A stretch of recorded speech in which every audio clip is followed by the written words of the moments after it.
friends. Welcome to another episode of the 10 Laws Podcast with East Forest. I am Forested. How are you doing today? Thanks for listening. I wanted to do a little behind the music, behind the scenes, behind the meaning of a new track that I just released as part of the Possible album that's unfolding. Every couple weeks, there's more music, videos, and so forth. And we just released the song Can't Fall Out of Love, which is wherever you listen to music. And there should be a lyric video at the end of the week that you're listening to this in early May on the old YouTube. And this song actually had quite a bit of a journey. So I thought, and it's sort of not so obvious like what the words are that I'm talking about in there. And I think once you know the story behind it, the whole thing's going to have a lot more meaning. And just to note, the very end of this podcast where it fades out, if you want to hear the remainder of this podcast, you can just head over to patreon.com/eastforest and join the East Forest Council that is exclusively on Patreon. And that's where we'll be putting that exclusive content of just the remainder of this podcast. And sometimes we'll be doing that with a few others, and appreciate everyone who's able to support this podcast and everything else going on in the East Forest land. Thank you so much for being a part of the community, for subscribing, for reviewing, and for sharing, and for saying hi. But where did this all start? It actually started a couple years back with just the piano track.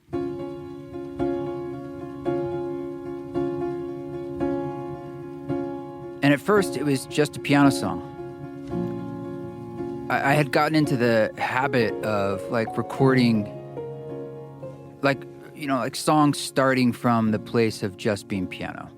And so my writing process, this was back before the Ram Dass album, was I'd spend a month or so, maybe longer, just every day sitting down and working on a new piano improvisation and little song. And some of them would take the shape like this. This is my upright Charles Walter piano. And I did that upper part first. So sort of two hands playing. It's kind of like a pad, the da-da-da-da-da-da-da part that's sort of there throughout the song. And then you hear essentially a second track that's the melody.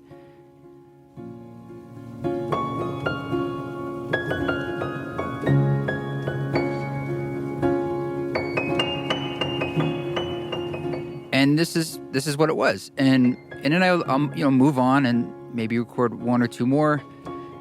And some days there's ideas that are interesting, and some days there aren't. But typically I'll just kind of leave it and not really listen to it, and then come back to it after a month or a couple months and sort of see what's there. Mine what came out in that time. And this is one that I really liked. And so when the Ram Dass album opportunity came around, I really wanted to go through everything I had. I wanted to create new stuff. I wanted to not have any limitations and say, I'll create electronic songs or piano-driven songs. I don't know. I just want to make a lot of stuff and see what wants to emerge, essentially. And, as you go on, certain tracks stick out and you're like, well, I definitely feel like this one wants to be included. And then you start to see how the whole thing fits together. And sometimes some things just don't make it. They're like orphans, but you like that child. And this was one of those songs. I couldn't find it fitting in the album with a particular Ram Dass recording that I had. I think I tried the You're a Guru on this, and I tried Nature on this. And as you know, other tracks on that record made the cut, and this one was an orphan. So it was just sitting around, and I didn't really have anything to do with it, but I remembered it. And so when I was messing around a couple years later creating the Possible album, I also did the same thing where this one I started with piano, and I had my new, really, really old grand piano, this old 102-year-old Baldwin that I'd found at a piano store here in Boise, Idaho, and I had to spend quite a bit of time fixing it up. I mean, I literally, the damper pedal was super wobbly and because the bolt threads wouldn't hold, and I put a bunch of toothpicks in there and then cranked it in, and I fixed that with toothpicks. But I also had to get some expertise of a piano tech to come in and do things like fix a bunch of the actual dampers and strings that were messed up. So anyway, we got that piano working, and I recorded piano tracks as I had done before, like every day, different ones. And even then, I was like, it'd probably be good to go back in time and see what's there. And I remembered this one.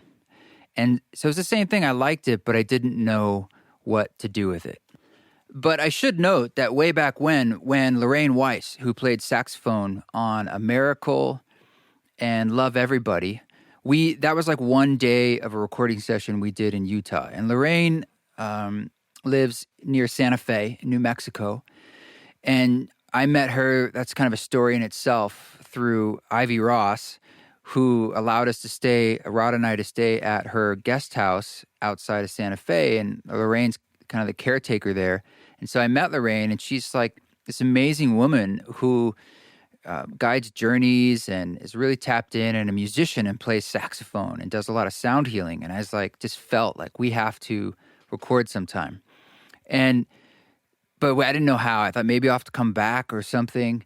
But a few months passed, and she told me she was asked to go to a wedding in southern Utah near Zion. And I was like, wow, even if you're a couple hours away, like 3 or 4, that's close as a crow flies in southern Utah. So I was like, you got to come by. We got to find a way. And she doesn't drive. She's just like, I don't know how I can get there. Even though I'm close, it seems impossible. And then someone like volunteered from that wedding, say, I'll drive you. I'll drive you all the way over there to East Forest, to the studio. And we put her up, and we had a day in the studio. And so we did a bunch of different things, including like what became A Miracle, which is just an improvisation in the studio that day, right in the moment. And things like Love Everybody, which I had that piano track already, and I had some ideas about maybe horns. And then this song, I had this one. And I said, Lorraine, I think it'd be cool if we just had some long tones that you could put in the chorus. And so she laid down a series of different tones, which kind of is what you hear in the chorus, right?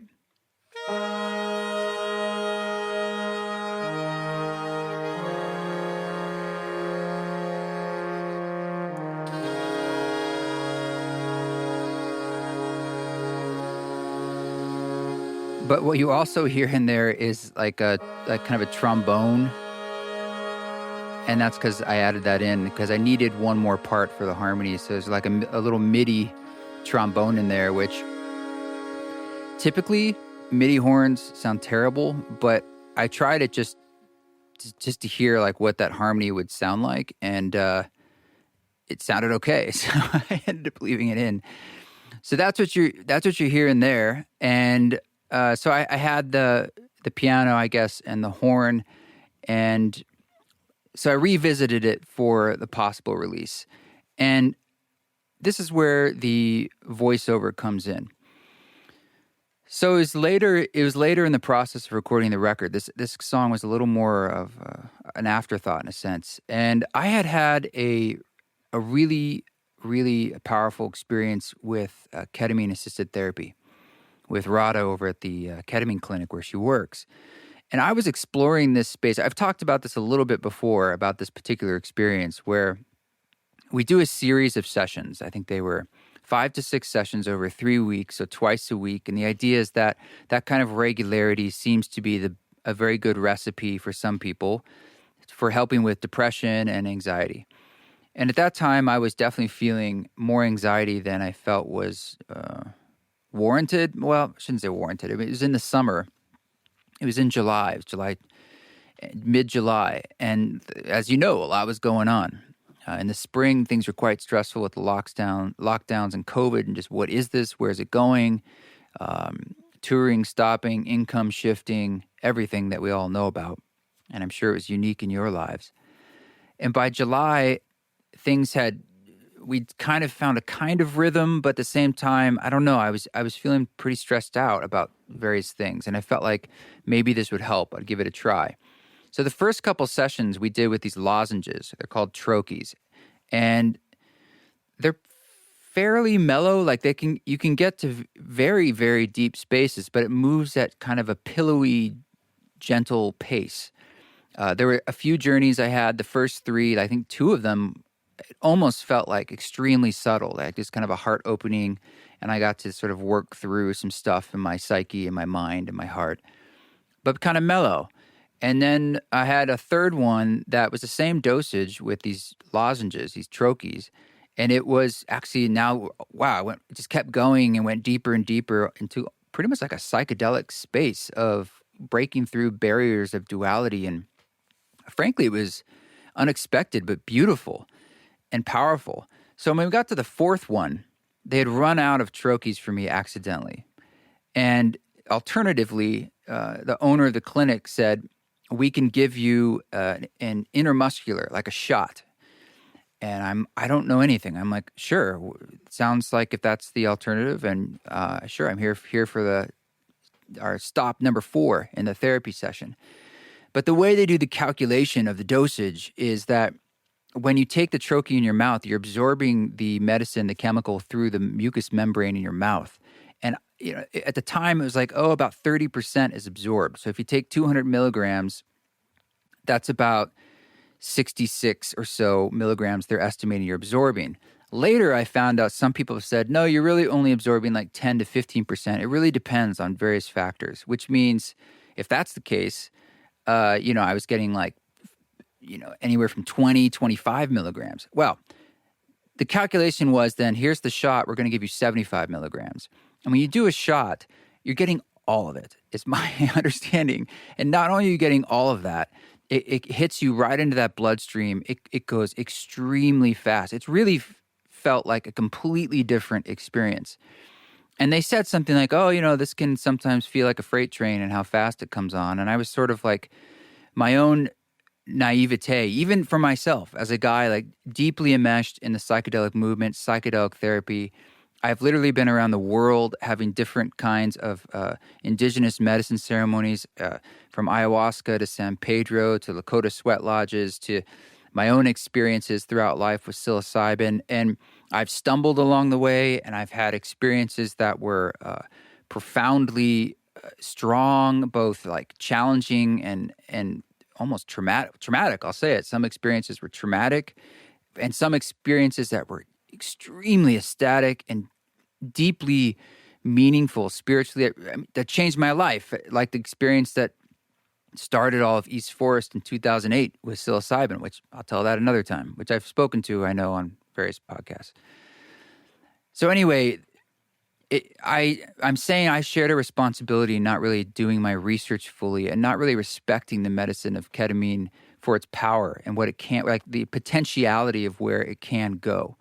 And because of that, I think I was a little sanguine about the experience and thinking like, I've had now 3 experiences and I can do this, no big deal. And I enjoy it, and it's just inherently like that positive, we'll just do that.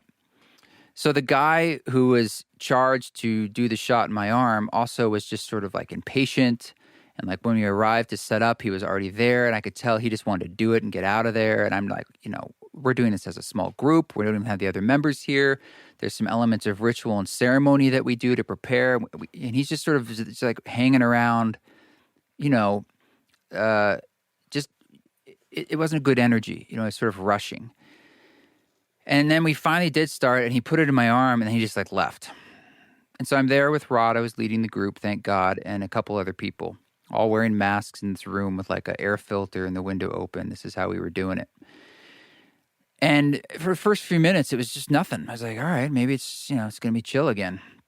And then it started to come on, and then it started to come on more, like very quickly. And then it started to go into where I'd previously been, like a very deep space, like within, less than a minute. And then it just kept going and kept going. And then it kept going more. And then when I started reaching places that I'm like, I can't believe I'm about to enter into like a particular psychedelic space I felt in the Amazon jungle 10 years ago.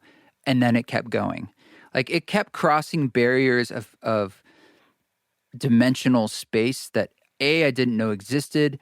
B, I certainly had no expectation that that's the kind of place I would be journeying into in that moment. So I felt unprepared. And 3, it felt like an electrical nuclear energy in my veins that I literally assumed, I not assumed, I felt like I knew he said, oh, that guy who was rushing accidentally gave me a million times too much. And I had some recollection. I'm like, well, I won't die. I know I have remembered like the safety LD, it's like, I think I'll live. But I was dying psychologically. I mean, I was, blasting through ego deaths and time and trying to find something to hold on to, just to have a keel to work through this. And I was working with my intention, but that everything was just disintegrating.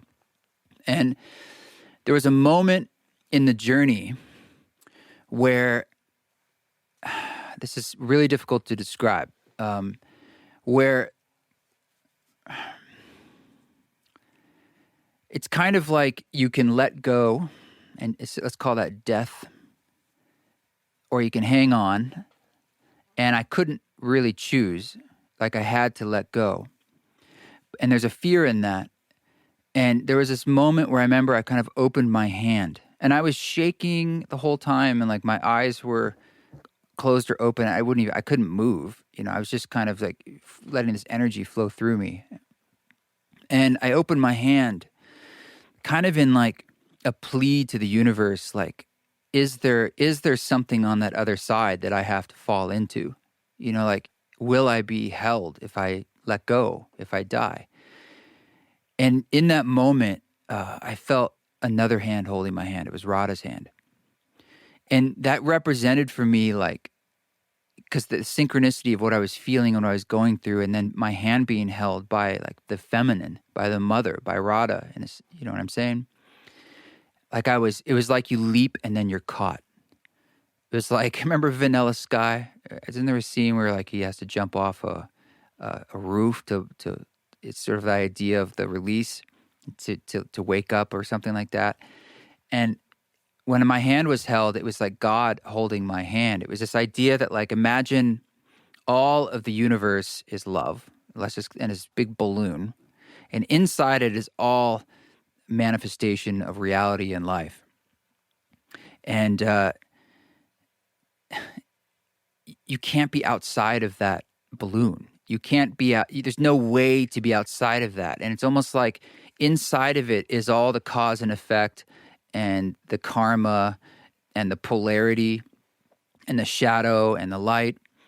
And it just felt like it was showing me that 51.1% in a sense is the love. Like there's just enough energy to keep the gyration of movement, of life and karma, but it leans in the God, in the love, because it can't not, because that's the soup that we're in.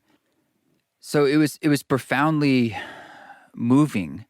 And the whole experience was not like inherently positive or negative. It was just really strong. I don't know how else to describe it. And it really shook me. I mean, the next day was my birthday, and I had to cancel everything because I wasn't back. And I felt like when I was coming, quote unquote, back, I was angry and I was struggling. And just because I was trying to just make sense of like, no, like you don't understand what happened and like where I went. And like, I feel like different. I felt like there was before and there was after. And I remember in the experience kind of saying like, if I crossed that line, so to speak, of what it was pushing me towards, there's no going back, whether that's death or some kind of death of belief.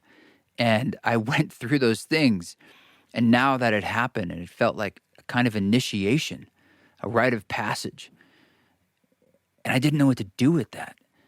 And so that night when I was just fucking struggling, I think Radha suggested, we were here in the studio just talking, and I was still coming out of the medicine, really, in that afterglow effect, still like defragging the computer. And she said, maybe you should like make a recording and just sort of talk it out to yourself. And I did that in 2008 after my first ayahuasca experience, and that became a sample from the song Grandmother's Fear.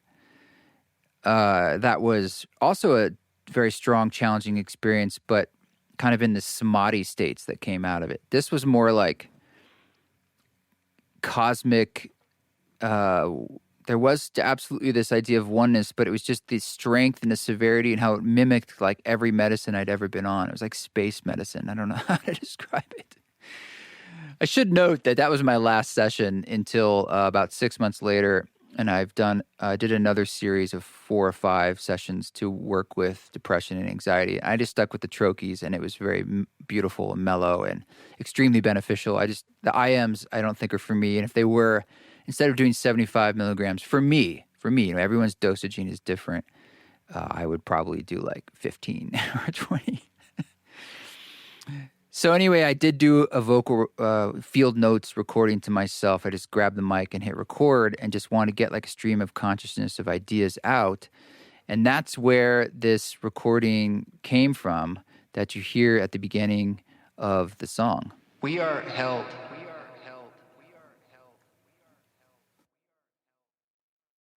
By God. And when I say God, I'm just going to say all that is. Yeah, as I was saying, it felt literally like everything that is everything is what we're a part of and that we're held by. And there was just this really big notion that if that's love, that you can't fall out of love. We choose what we let go of from moment to moment. And as we choose, we step into the new reality forming in front of us of infinite possibility. And that was a recognition for me that like you have that choice to make as each of these, let's call them dimensions or spaces, was like breaking down as I'm going through these etheric spaces. And you get to choose. And every time you do, you step into a new space that is full of infinite potential. There's always, all potentialities can exist in front of us. And that's sort of what I was seeing. And like my choice is what allowed me to fall into each one moving in front of me, which is wild. You can't fall out of love.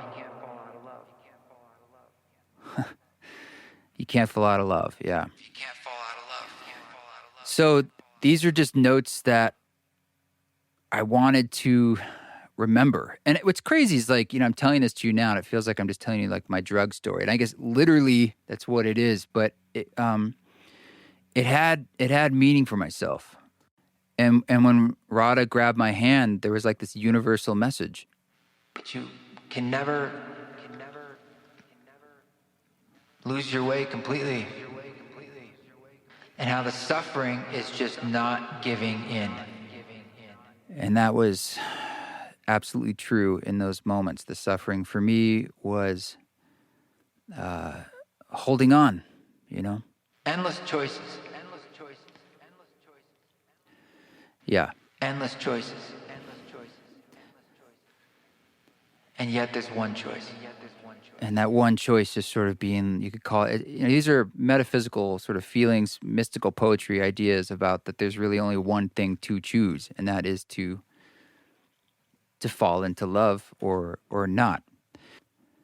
So from there, later on, probably it might have been months, I went back to this recording just to like, all right, what is even in there? And instead of it just feeling like me commiserating with the confusion, which was in there too, I only took samples of everything I said that night.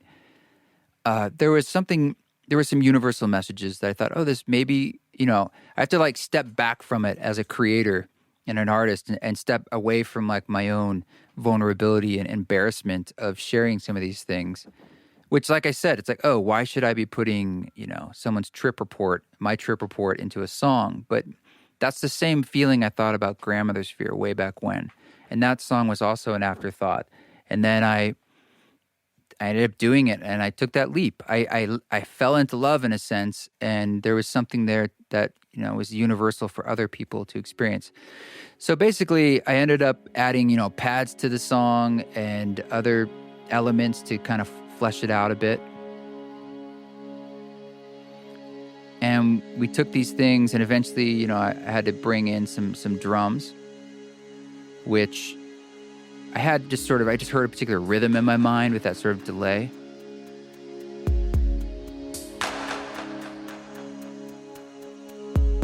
and I just kind of wanted to give it that kind of pulse and sense of time and space.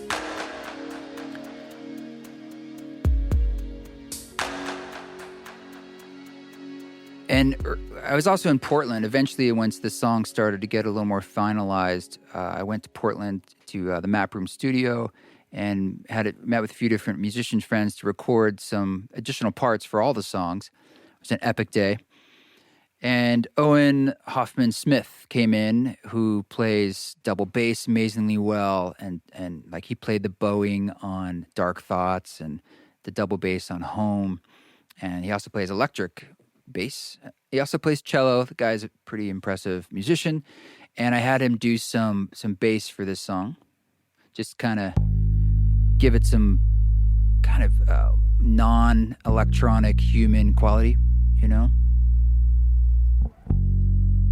But there is a sub bass in addition to the Owen bass, which just I kind of wanted to kind of keep that sort of electronic element of that really nice, rich low end. And so I want to play the song for you in full now, and just I'll give you some more commentary on the song after that, which I'll probably kick over to the Patreon. If you want to hear the full podcast, check it out, patreon.com/eastforest.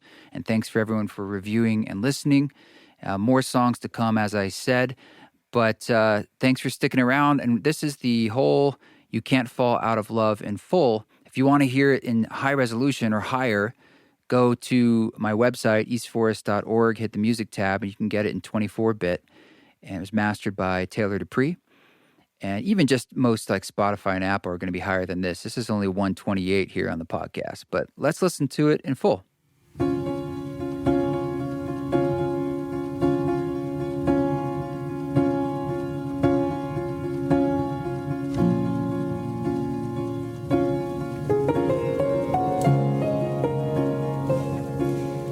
We are held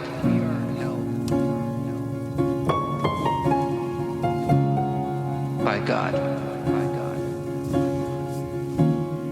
And when I say God, I'm just going to say all that is.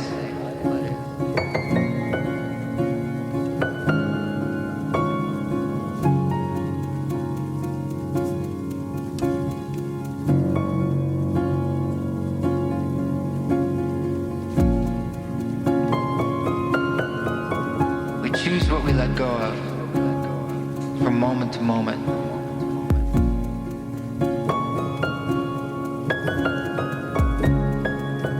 And as we choose, we step into the new reality forming in front of us of infinite possibility.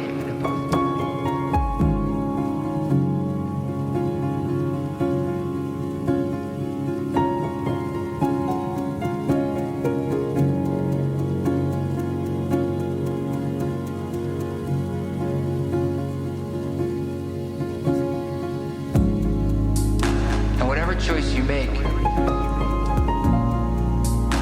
you can't fall out of it. Let's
this one choice. That became the song. And from there, it flowed fairly quickly once all the elements were there. And then I was like, I had to come up with a title. And I really liked the idea of you can't fall out of love. Because can we fall out of love?